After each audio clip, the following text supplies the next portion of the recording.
Welcome YouTube. Today I'm going to the Woolaroc Museum and Nature Preserve. Woolaroc was first built in 1925 as the country home of oilman Frank Phillips. It boasts one of the finest collections of Western art around, and it also has a very large and excellent collection of Colt firearms.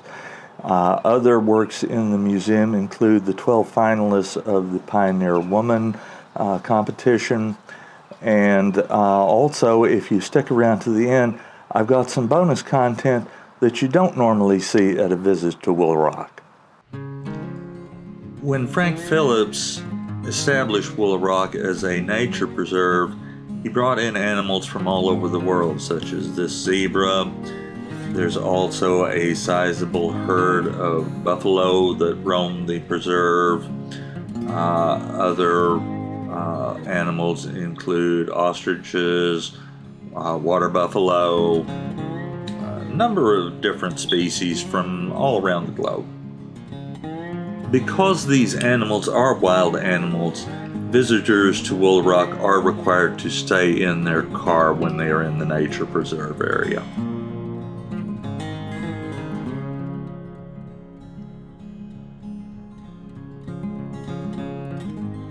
When you park your car at the museum parking lot, this sculpture, Thanks for the Rain by Joe Beeler, is one of the first things that you see.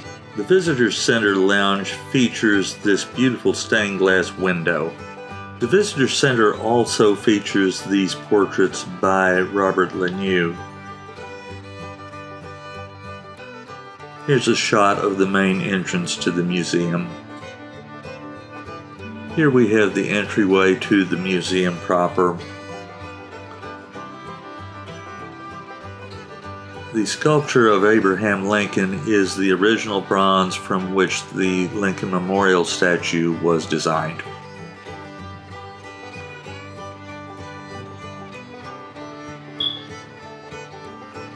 And here we have a life-size statue of Frank Phillips, the founder of Woolaroc.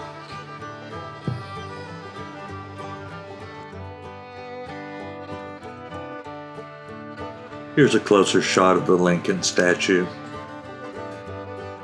This section of the museum is titled The Dawn of History. It has a collection of natural history artifacts and also some of the very earliest Native American artifacts.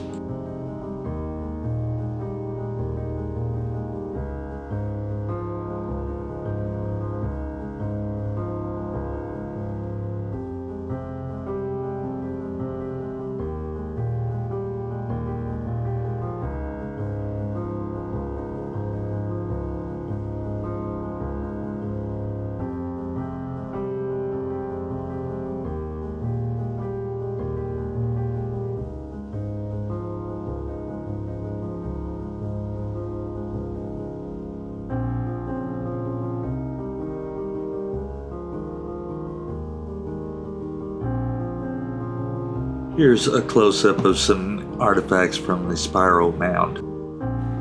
This section of the museum, titled The Land of Forgotten Cities, contains art and artifacts related to the Pueblo tribes going back to the Anasazi.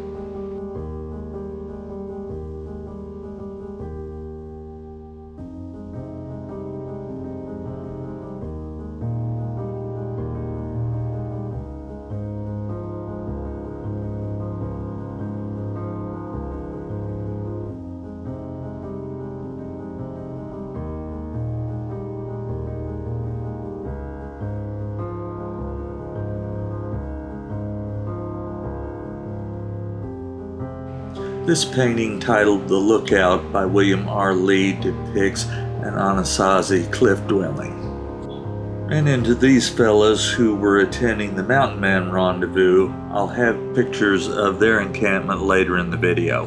Here's another painting by William R. Lee of Navajo fire dance. Here's some gorgeous Hopi pottery and weaving. At the entrance to the Indian Territory section of the museum, we have a sculpture of an Apache Gan dancer, Dance of the Mountain Gods by Jim Hamilton. This animated diorama is controlled by a motion sensor which activates it whenever visitors approach.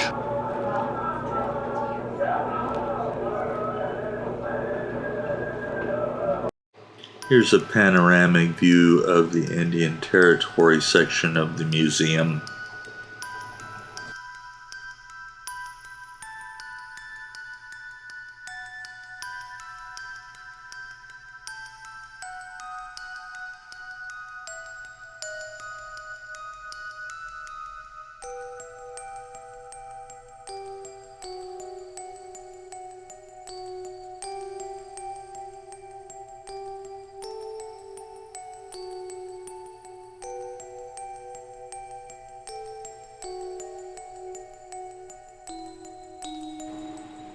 The large painting in the center of the frame is titled The Trail of Tears by Robert Lanoux.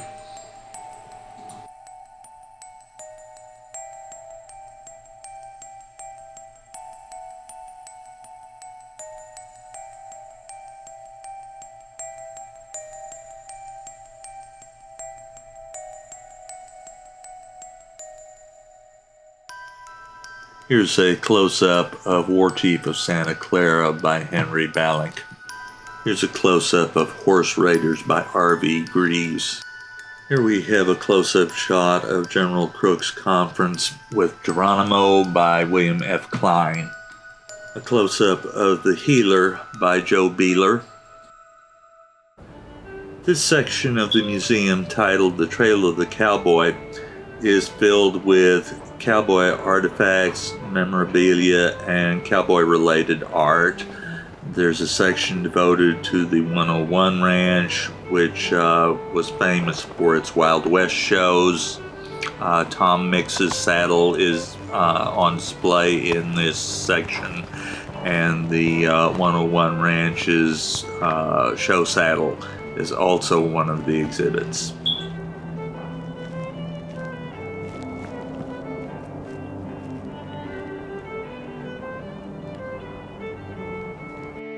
The 101 Ranch show saddle with its intricate tooling and silver conchos was billed as the world's finest saddle. Western movie star Tom Mix rode with Teddy Roosevelt's Rough Riders. This was the saddle he used in those days. In this clip we see a lady's side saddle, a recreation of the sort of chuck wagon that was used on cattle drives in the Old West.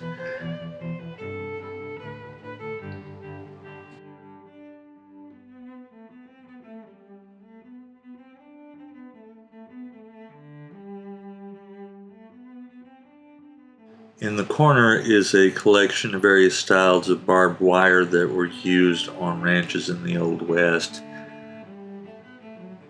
And also there is a collection of different types of spurs that were used by cowboys.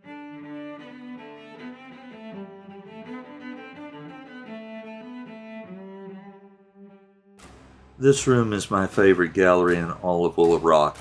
It has a landscape by Albert Bierstadt. It has C.M. Russell's painting The Buffalo Hunt. It has Robert Lanoux's portrait of Sitting Bull. It has William R. Lee, John Mulvaney, and Frederick Remington's paintings of Custer's Last Stand. And last but not least is the gallery's amazing collection of Pioneer Woman bronze sculptures, including Bryant Baker's original submission to the Pioneer Woman Museum in Ponca City, Oklahoma. Bryant's submission received over 100,000 votes from art lovers across the country and was selected to be the model for the Pioneer Woman Monument.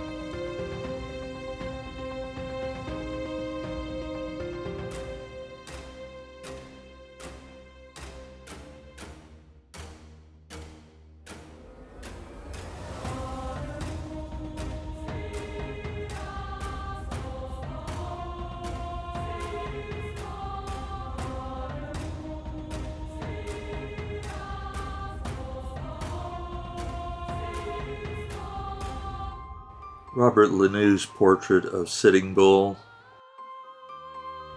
C.M. Russell's painting The Buffalo Hunt,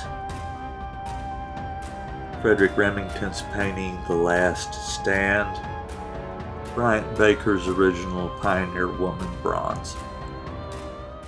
The original Woolaroc aircraft, a Travel Air 5000, participated in and won the 1927 Dole Air Race from California to Hawaii. This impact drill rig worked by repeatedly dropping the bit, that's the long metal piece with a rope attached, down the well. Every so often the drill bit would be pulled up out of the hole, water would be poured down the hole, and a tool called a baler would be lowered into the hole to pull the mud out.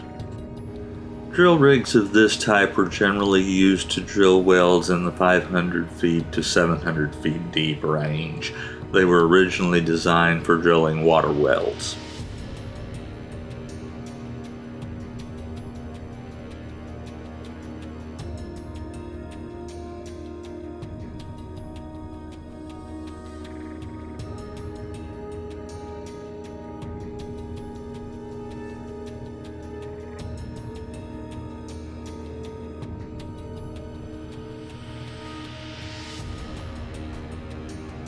This is a model of an oil lease site from the 1920s and 30s.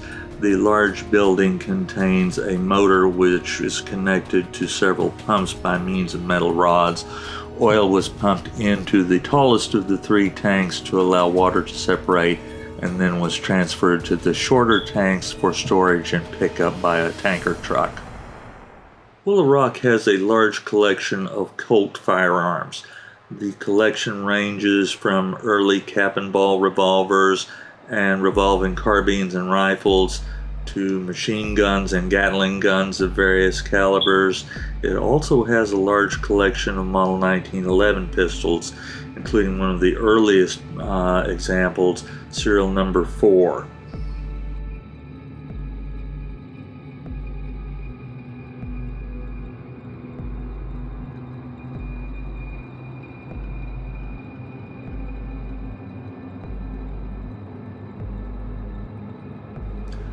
Colt pistol Model 1911 serial number 4. Not bad shape for an Army test pistol. A Model 1883 Gatling gun in .45-70 government caliber. Not all of the guns in Woolaroc's collection are utilitarian. This exhibit looks at the life of Frank Phillips from his early years to his days as a young man working his way across the West as a barber. It looks at the period where he worked as a banker. Also, it covers his entry into the oil business. He would become the CEO of Phillips 66 Oil Company. He was generally well liked by employees who affectionately referred to him as Uncle Frank. There's a section devoted to his 66th birthday and to his wife, Jane Gibson Phillips.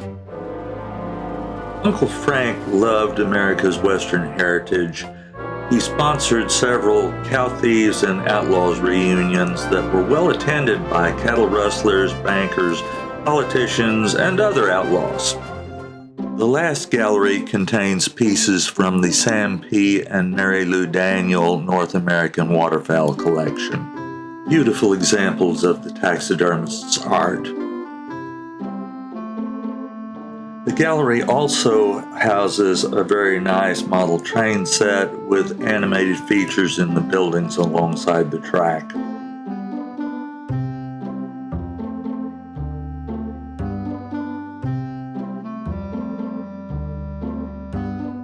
No trip to Woolaroc is complete without visiting the Waterfowl Lodge. It's a rustic log cabin built by Frank Phillips. It's decorated with numerous stuffed trophy animals, but Frank Phillips was not a hunter. He didn't kill those animals. Next up, we have the view from Uncle Frank's front porch. It's good to be a millionaire. And here's that bonus content I promised you. Woolaroc is holding a Mountain Man camp between now and September the 3rd. Some of the participants have brought wares to sell, and some of them are just hanging out having a good time. This fellow was cooking a pot of chili. For more information about the Mountain Man Camp and the hours it will be open, check woolaroc.org. Thanks for watching. I hope you enjoyed the video. I certainly enjoyed visiting the museum and making it. If you liked the video, please hit the like button. If you'd like to be notified about future videos, please hit the subscribe button and click the notify bell. Thanks again. Bye-bye.